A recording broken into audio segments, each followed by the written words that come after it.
Hey guys, I'm going to show you how to roll a rose from the templates that Caroline posted tonight. So my tricks of the trade are bobby pin. There are other methods, but this is what I use. So I find it the easiest, and Fabri-Tac, this stuff's awesome for felt. It's really, really awesome. It doesn't dry super, super quick, so if you make a mistake when you're finishing, it's easy to fix. So when you cut your pattern for the rose, this is what it looks like. I like to just shake it off so any of these little extra pieces go away. So, okay. So this is going to be your base. When I first started making these, I totally made them backwards, and I wondered why they didn't look anything like anybody else's. And I really felt like an idiot when I figured it out. But you're going to start at this end. So what I do, take my bobby pin and I pop it just in there. See how I have that? Okay, so I start rolling.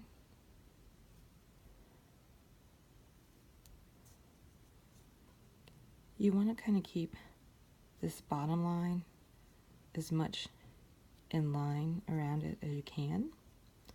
You are going to have these little edges that poke out. Those are okay. I leave them. I guess you could snip them off, but I leave them. So after I get to a little bit, just pull it off the bobby pin, if I can get it off. Okay, so I hold it like this,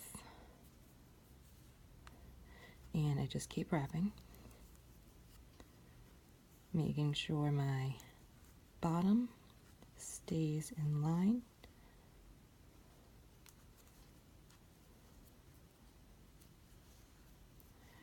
Wrap, wrap, wrap. I'm a little twisted here.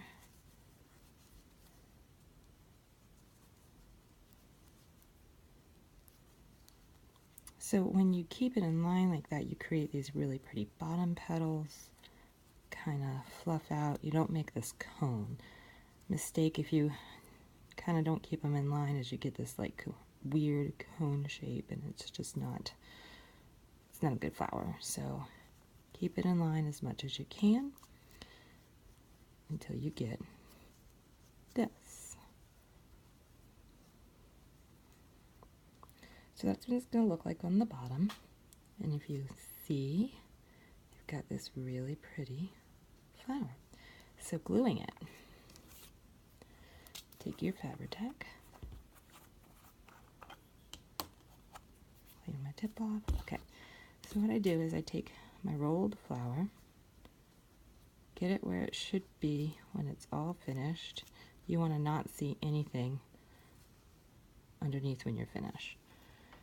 So I take my thumb and I mark where that ends right here, and then I untwist this and hang it down. You get all this exposed underneath. So I'm going to take my Fabri-Tac, and the first thing I do is I kind of go around the edge here, just barely getting it on. Oops, ignore that. Getting it on the edge. And I am generous with this stuff because you're not really going to see this in the end anyway, so it's best to get it glued as much into place as possible. Okay, so I have my edges, and then I get in here. Because your little circle is not going to get all of those spots, so you want to make sure all of this gets glued together as well. Really get in there, get in between each layer.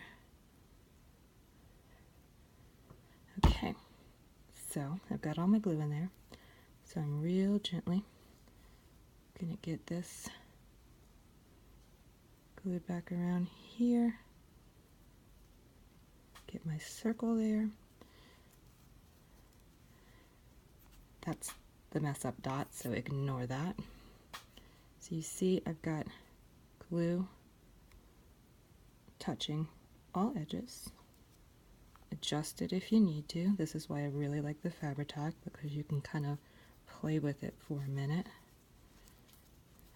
And then I'll kind of push down from here and push the bottom. Make sure get a real good seal.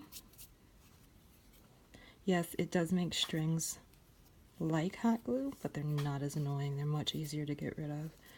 So, see, I've got it all connected, and that is your pretty little rose. Super easy. Play around with it. Size is really dependent upon what you're doing. I really don't remember what size I cut this one, but I kind of just cut a bunch of different sizes when I first started doing it, and kind of just went with what was best. So that's what you got on the bottom, and that's what it looks like on the front. Sorry, lighting sucks. Okay, bye guys.